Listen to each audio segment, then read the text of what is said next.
Salut à tous, j'espère que vous allez bien. Aujourd'hui, avant match, Barça Alaves, on y va, c'est parti.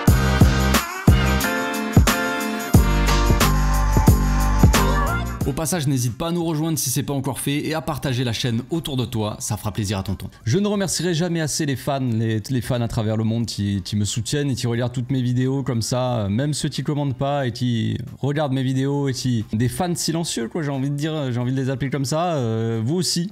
Je vous remercie, je remercie tous ceux qui me soutiennent, tous ceux qui viennent ici regarder les vidéos en espérant me voir, comment dire n'importe quoi, même ceux qui mettent des j'aime pas, tout ça, tous les fans du Real Madrid, tous les fans du Real Madrid qui se cachent derrière des comptes fans du Barça, tout ça, tout cela, je vous aime tous, merci pour le soutien les amis, sachez que une vue sur ma vidéo, un like ou un dislike m'aide au référencement, tout ça, ça me fait monter sur YouTube, ça m'aide à développer ma chaîne et ça vraiment à tous les haters et merci à tous. Donc, pour résumer un petit peu la situation, enfin ma situation à moi, déjà je ne serai pas là du week-end comme je l'ai déjà précisé dans les dernières vidéos. Donc je ne pourrai pas faire de live d'avant-match, une heure avant le match comme d'habitude, vous connaissez l'histoire. Je ne pourrai pas faire de débrief à chaud, je ne pourrai pas faire d'analyse non plus. Je rentre, en gros je serai disponible à partir de mardi. Donc je ne sais pas si je sortirai une vidéo mardi, mais voilà, après c'est la trêve, vous connaissez, donc ça va être un peu plus calme. Donc voilà, pour moi c'est, disons, c'est le début des vacances, on va appeler ça comme ça. J'ai aussi, pour ceux qui n'étaient pas au courant, voilà, pour ceux qui ne me suivent pas sur Instagram, vous pouvez, n'hésitez pas, le lien est dans la description, sous la vidéo. J'ai mis en story, pour une fois, je me suis dit on va tester ça, vu que de toute façon je ferai pas de débrief, voilà, c'est un week-end, vas-y, c'est les vacances. On va tenter le truc, donc j'ai, comment dire, j'ai mis, je me suis dit que c'est pas moi qui allais faire la compo, en gros, du match de ce week-end. C'est plutôt mes abonnés. Et voilà, mes abonnés ont décidé des joueurs qui allaient être sur le terrain. Donc à la fin de la vidéo, quand je ferai la compo, ça ne sera pas ma compo à moi, ça sera la compo de mes abonnés. Voilà, tout simplement. Je me suis dit, on va faire un petit truc sympa, on va changer un petit peu pour une fois, ça peut être cool. Donc pour parler un petit peu du match Barça-Alaves, c'est le choc de cette nouvelle journée. Non, je déconne. Alaves, c'est pas la folie. Concrètement, Alaves, c'est pas la folie. Quand on regarde un peu leurs résultats, je vais aller voir, je vais aller checker. J'ai regardé tout à l'heure, mais je m'en souviens plus déjà. Je sais que, voilà, j'ai vu ça le 2 novembre, donc il n'y a pas si longtemps que ça. Ils ont gagné 10-0 en Coupe d'Espagne. 10-0 quoi. Ils gagnaient 3-0 à la mi-temps, ils en ont mis 7 en deuxième mi-temps. Bon, c'est contre le Deportivo Murcia, voilà, donc c'est une équipe peut-être de D3, D4, j'en sais rien exactement, j'ai pas trouvé le truc. Mais incroyable, incroyable, on peut pas leur enlever. Ils ont quand même mis 10 buts à une petite équipe. Est-ce que nous, on y arriverait à mettre 10 buts au Deportivo Murcia ? Je suis pas sûr. Peut-être qu'on gagnerait 2-0, tu vois. Donc, on va pas se moquer. Il reste donc sur 2 défaites à Alaves. 2 défaites. 2 victoires, pardon. Ouh, attention. 2 victoires. Une victoire contre Almeria qui me semble son dernier de Liga, 1-0, voilà, à domicile. Et il reste sur donc une victoire 10-0 à l'extérieur contre le Deportivo Murcia. Donc c'est incroyable, déjà, c'est incroyable. Après, ce qu'on peut noter aussi, c'est que c'est full défaite et full match nul. Voilà, la dernière fois qu'ils ont gagné après, c'était quand même... Il faut le noter, en Liga, dans ce début de saison, ils ont gagné 4-3 contre Séville à la deuxième journée de Liga. Et à la quatrième journée de Liga, ils ont gagné 1-0 contre Valence. Tout ça à domicile à chaque fois. Donc ça, c'est ce qu'il faut noter aussi, c'est qu'à domicile, on va pas dire que ça va, mais disons que les seules victoires qu'ils ont eues de la saison, c'est à domicile. Donc c'est peut-être aussi un point important à noter, j'ai envie de dire. Sinon, à part ça, Alaves, c'est une petite équipe, mais vous savez, vous connaissez le Barça en ce moment, vous connaissez la forme de l'équipe. Il n'y a pas grand-chose qui va. En ce moment, rien ne va plus, les dés sont jetés, tout ce que tu veux, tutti quanti. Donc c'est compliqué. Le Barça n'est pas très en forme, c'est peu de le dire. On est en plein dans une crise. Franchement, je pense qu'on peut le dire, on est en crise en ce moment. Le coach est plus que jamais pointé du doigt, on va dire, par tous les fans. La plupart, dans la globalité, pointent du doigt le coach. On a d'un côté donc le soutien affiché des dirigeants. Disons que dans la presse, tout ça, il se dit que les dirigeants font confiance à Xavi, tout ça, ce qui est à peu près normal quand... calmez-vous, attendez, laissez-moi finir ma phrase. Quand tu es dirigeant et quand ton coach, il est pas sur le point d'être viré, tu vas essayer de le soutenir. Tu vas dire dire oui, rappelez-vous quand Laporta, qui n'avait pas l'air d'être fan plus que ça que Koeman, au début le soutenait, il était là non, je fais confiance à Koeman, mais dans la réalité c'était pas du tout le cas, la relation était très froide entre les deux, tout est sorti un petit peu après, Koeman il se sentait pas soutenu, tout ça. Bref, pourtant Laporta il disait voilà je soutiens Koeman machin, il était obligé, tu vois, quand t'es un dirigeant t'es obligé de soutenir ton coach, tu vas pas dire ouais le coach c'est une daube, il a pas les épaules, tu vas pas le tailler, tu vas pas descendre, le but c'est que l'équipe elle change on va dire passe en version positive, tu vois, et que on remonte un petit peu la pente, tu vois, donc forcément tu vas pas descendre ni tes joueurs ni ton staff, c'est assez logique jusque là le discours. Et on a appris donc que après le match, après la défaite contre le Shakhtar, il y a eu une réunion entre Xavi et entre les joueurs, il y a des joueurs qui ont pris la parole, il y a Xavi qui a demandé concrètement qu'est-ce qui ne va pas les gars, qu'est-ce que tu vois, il y a eu vraiment une discussion, j'ai l'impression en tout cas de ce qui est sorti, une discussion assez franche, tu vois, à cœur ouvert vraiment entre le staff technique et les joueurs. Donc les joueurs ont dit qu'ils savaient pas ce qui se passait concrètement, qu'ils n'arrivaient pas c'est ce que j'ai vu, je crois qu'ils n'arrivaient pas à reproduire ce qu'ils travaillaient à l'entraînement, ils n'arrivaient pas à le reproduire en match, vraiment. Les joueurs avaient la sensation que, donc, comme je le disais dans mes dernières vidéos, il y a bien quelque chose qui ne va pas, soit dans la façon de faire, dans la façon dont sont faits les entraînements, soit dans le discours du coach. Voilà, on a déjà répété les choses, mais Xavi, il a une certaine vision du football, et quand on voit ses discours, on se dit, ouais, c'est pas mal ce qu'il dit, tu vois. Et après, quand on regarde le terrain, ça se passe pas du tout comme ça. Donc, il y a forcément un problème quelque part. J'ai déjà dit de toute façon. Il y a un problème. Je sais pas à quel endroit ça bloque vraiment.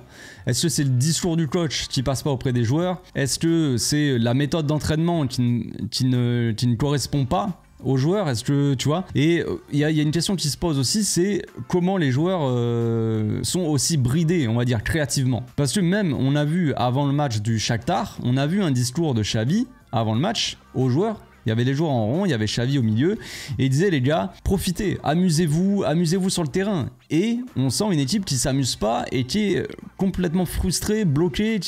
On a l'impression que toute la créativité de certains joueurs, parce que pas tous les joueurs sont créatifs évidemment, mais vous allez me dire Roméo, sa créativité n'est pas bloquée, mais mais en gros il y a des joueurs qui sont créatifs comme João Félix, comme Cancelo aussi, qui est assez quand même créatif quand il est arrivé, et que là on ne sent plus ça. Qu'est-ce qui se passe? Alors certes ça va avec la forme de l'équipe, ça va en même temps. Quand les deux Joao sont arrivés, il y avait un engouement, il y avait une certaine, je sais pas, tu vois, mais il y avait des Joao assez amusés, tu vois, assez offensifs, ça s'amusait sur le terrain. Et là, on sent plus cet amusement. Là, on sent une équipe qui est frustrée, quoi, qui est, je sais pas, c'est vraiment le mot, la frustration, mais en tout cas, ils y arrivent plus, quoi. Ils y arrivent plus, on sent qu'ils s'amusent pas, on sent qu'ils sont, je sais pas. Donc d'où vient ce problème? Est-ce que c'est le discours du coach aussi? On sait que Xavi, ce qu'il dit aussi beaucoup aux joueurs, c'est ne perds pas le ballon. Ça peut brider un petit peu la créativité des joueurs, évidemment, parce que quand il y a un coach qui te dit amuse-toi sur le terrain, mais attention, ne perds pas le ballon, parce que le problème c'est qu'on a ce truc défensif qui fait que en début de saison, quand on perdait les ballons, on se prenait des contre-attaques de l'espace et on subissait énormément derrière. Donc il y a ce discours du coach, tu vois, qui est peut-être pas le bon, de amusez-vous, mais attention, perds pas le ballon. Tu peux pas t'amuser si tu te dis avant tout l'objectif principal c'est il faut pas que je perde le ballon, tu vois. Donc tu vas pas tenter des passes compliquées, tu vas pas tenter des dribbles, tu vas pas tenter des choses comme ça, tu vois. Et il faut qu'on retrouve un Barça un peu plus emballant, un peu plus créatif, parce que c'est ça qui nous manque aussi. Il y a beaucoup de choses qui nous manquent dans cette équipe, mais il y a surtout pour les attaquants, il y a ce manque de créativité. Alors forcément, quand on regarde par exemple Ferran Torres ou même Rafinha finalement, ou même Lewandowski, c'est pas des joueurs créatifs dans le sens où c'est pas des joueurs qui vont arriver et dribbler. On le sait déjà, on a déjà vu tout ça. Même si Rafinha pourrait peut-être, il y a des petits trucs qui font que des fois il a envie de dribbler, on dirait, mais vas-y, libère-toi frère, dribble, tente un dribble, un passement de jambe, un truc comme ça, même si ça sert à rien, tu tentes, dans ta tête ça va te donner un peu de plaisir, tu vois.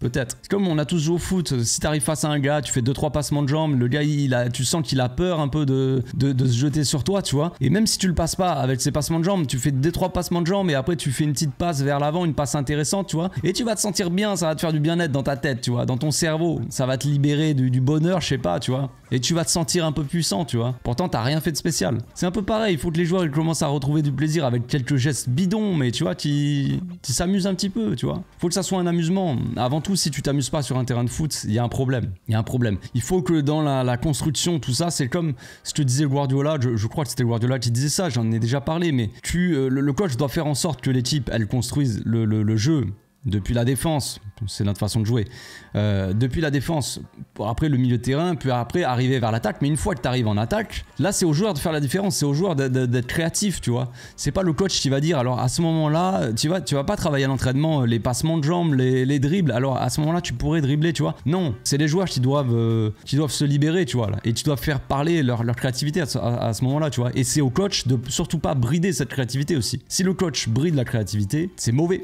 C'est forcément mauvais. Donc voilà, on a besoin de tout ça, de ce mélange, de tout ce mélange, on va dire. J'espère que la conversation entre les joueurs et le staff, tout ça, a fait du bien à l'équipe, a donné un petit coup de boost. Ça va pas apporter toutes les solutions à cette équipe, ça se fera petit à petit. Je dis pas que c'est dans 6 mois, mais peut-être c'est pas le match d'après, on va pas gagner d'un coup une manita et après on va marcher sur tout le monde juste parce qu'on a eu une conversation de 45 minutes. Mais ça commence à partir de là, tu vois. Ça commence à partir de là. Et ensuite, on enchaîne, on essaie de retrouver un peu la face. Il va falloir se dépêcher parce que là, c'est à la veste. Après, il y a la trêve.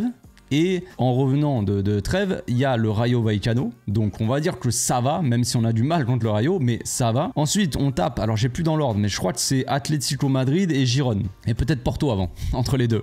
Je crois qu'il y a Rayo Vallecano, Atlético Madrid ou Girone, Porto et Atlético Madrid ou Girone, tu vois. Un truc comme ça. Donc, quand même, en retour de trêve, on va avoir des sacrés matchs. Seul Atlético Madrid, c'est la meilleure équipe espagnole en ce moment, je pense, avec Girone aussi, finalement. Mais l'Atlético Madrid ont peut-être des armes plus dangereuses encore avec Griezmann. Morata aussi qui est très en forme, tu vois. Donc il y a vraiment une très belle équipe de l'Atlético Madrid et Girone qui est quand même une très belle équipe aussi de Liga. Donc attention. Et puis avec le match de Porto qui est ultra important parce que ça va être ce match-là qui va décider de la première place pour le coup. Parce qu'on est à égalité de points avec Porto et il faut absolument qu'on gagne le match de Porto. Donc là, on va pas pouvoir forcément faire tourner. On va avoir 3 matchs d'affilée qui seront peut-être pas vitaux, mais peut-être que si, tu vois. Parce que ça va décider de ta place en Ligue des Champions. Peut-être même de ta place, savoir si tu sors de Ligue des Champions. Si tu perds contre Porto et que le Shakhtar gagne contre Anvers, on passe peut-être au même nombre de points que le Shakhtar ou un truc dans le genre. Donc là, ça devient dangereux. Donc il faut absolument gagner contre Porto et il va falloir forcément gagner ou faire des résultats contre l'Atlético et Girone, sinon tu vas être vachement en retard, on va dire, sur la course au titre. Là, pour l'instant, on est proche. Je veux dire, c'est pas catastrophique. On est à 4 points de Girone et à 2 points du Real Madrid. On est 3ème. Et je crois que l'Atlético a peut-être un match en moins. Donc, au bout d'un moment, par contre, ça va devenir compliqué. Si on enchaîne les mauvais résultats, on va vite perdre beaucoup de retard. On va prendre beaucoup de retard sur la course au titre. Et là, ça va piquer un peu plus. Là. Et là, on rentrera peut-être dans une vraie pure crise. Et là, ça sera...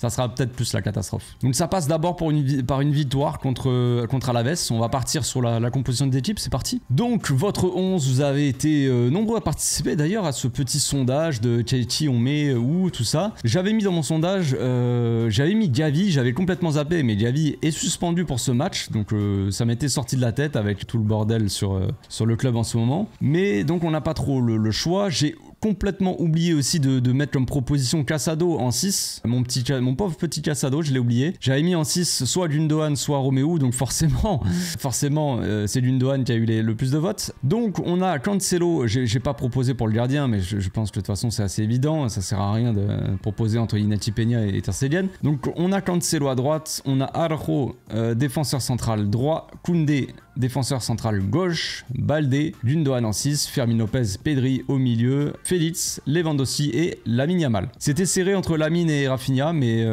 voilà. On en a décidé autrement. C'est Lamine qui a eu les votes. J'avais laissé la possibilité aussi, j'avais mis en latéral droit, j'avais mis soit Koundé, soit Araujo. J'avais laissé la possibilité de jouer avec une défense à 3. Ce n'est pas ce qui a été choisi. On a décidé de jouer avec une défense, on va dire à 4, mais avec des latéraux qui sont très offensifs, comme on a pu le voir dans certains matchs cette saison. Le choix du coup d'avoir 2 latéraux offensifs et 2 défenseurs centraux qui sont très bons quand il s'agit de défendre vraiment avec des espaces derrière eux, qui sont Koundé et surtout Araujo. Donc c'est peut-être un choix aussi logique. Si tu mets Christensen ou Inigo Martinez, ça va être plus compliqué pour eux de défendre. Si les 2 latéraux sont offensifs et s'il reste plus que 2 défenseurs, ça va être plus compliqué. Donc contre le Alaves, il va falloir s'attendre à voir un petit bus. Il y a de fortes chances. Voilà. On a des joueurs qui sont assez offensifs. On a une compo assez offensive. Je vais essayer d'expliquer ou de faire une pseudo-animation avec votre compo. Donc comme d'habitude,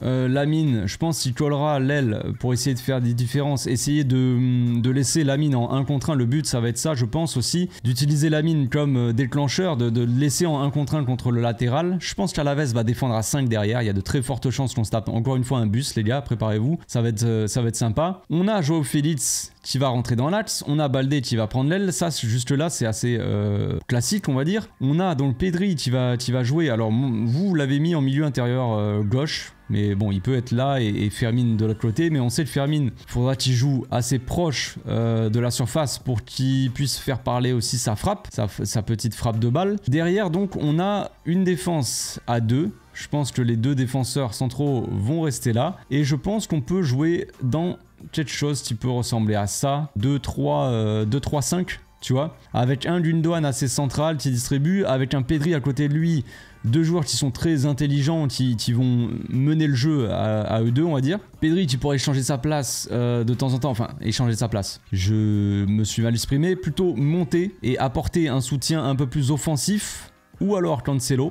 Tu vois, ça c'est assez intéressant, un Gundogan un peu plus bas pour vraiment gérer le jeu. Soit, c'est ça aussi, ce qui est bien, c'est que il pourra aussi monter et laisser Pedri gérer le jeu aussi, on va dire, mais un truc à peu près comme ça, quoi. Avec un Cancelo un peu plus haut et un peu plus libéré aussi. J'espère le voir un peu plus libéré, Cancelo, parce que ces derniers matchs, c'est un peu plus compliqué. On le sent qu'il est un peu, pas bridé, mais on sent qu'il n'a pas trop envie de monter pour pas trop laisser d'espace dans son dos. Donc là, ça va être aussi un peu tendu, il va falloir qu'on fasse attention aux contre-attaques parce que c'est pareil, on va avoir le même problème que contre le Celta Vigo, contre Mallorca, contre les matchs comme ça où on a eu du mal, c'est qu'on était très offensif et que derrière on subissait. Bon, à ce moment là je crois qu'il n'y avait pas Araujo ou peut-être pas Koundé, un truc comme ça. Là on a les 2 derrière qui sont où c'est vraiment pas mal, donc ça peut être déjà un point positif. Donc je sais pas ce que vous pensez de ça, mais ça me paraît pas trop mal. Voilà, ça me paraît pas trop mal. Je sais pas si ça fera la différence, il va falloir des joueurs très créatifs qui font des différences dans les petits espaces si Alaves pose le bus. Donc on compte sur Joao Félix et sur Lamine Yamal pour apporter ce côté percussion, enfin ce côté dribble plutôt, qui font des différences donc par le dribble. Fermin Lopez pour la frappe de loin. Lewandowski on l'attend dans la surface, un peu plus proche de la surface. On a Joao Félix qui est proche de lui. Fermin aussi qui joue quand même, c'est des gars qui jouent très très haut sur le terrain, donc ils seront proches de Lewandowski. Donc on n'attend pas un Lewandowski qui redescend là faire le jeu, on l'attend dans la surface à la retombée, et évidemment on attend des autres joueurs qui donnent beaucoup de ballons à Lewandowski pour qu'il puisse être actif dans la surface, parce que si personne ne donne de ballon à Lewandowski dans la surface, forcément c'est lui, il va sortir de cette surface et il va aller chercher les ballons, logique. On attend un Baldé un peu mieux aussi, lui qui a pas été sélectionné avec l'Espagne. Donc voilà, moi je disais dernièrement que Baldé n'était pas très en forme depuis le début de la saison, de toute façon ça se voit. Voilà, il y a quelques gars qui m'ont sorti que j'étais raciste parce que j'ai mis Baldé sur le banc. Bon après voilà, hein, faut pas demander à certains de réfléchir, ils se feraient mal au crâne les pauvres, genre le mec fait un AVC direct sur le coup parce qu'il a réfléchi, donc c'est compliqué, mais voilà. Donc Baldé, on attend un Baldé un peu plus percuteur, qui fait des appels sans ballon, tout ça, qui essaie de se rendre disponible, voilà, qui est un peu plus concerné on va dire par le jeu tout simplement. On attend aussi un grand Pedri qui revient en forme, en espérant évidemment qu'il ne se blesse pas, on va toucher du bois quand même. Hop, ça c'est fait. Et voilà, comme j'ai dit, Cancelo, tu es un peu plus libéré, tout simplement. Voilà, c'est tout pour cette petite vidéo d'avant-match. Dites-moi ce que vous pensez de votre compo, parce que forcément, c'est pas la mienne. Moi, ma compo, elle aurait pas été beaucoup plus différente que ça. Je pense pas que j'aurais fait vraiment j'aurais changé beaucoup de choses par rapport à ça, parce que de toute façon, on n'a pas grande différence. Moi, j'aurais mis Lamine aussi à la place de Rafinha. J'aurais mis Joao Félix, j'aurais mis Lewandowski, j'aurais mis Pedri, j'aurais mis Gundogan.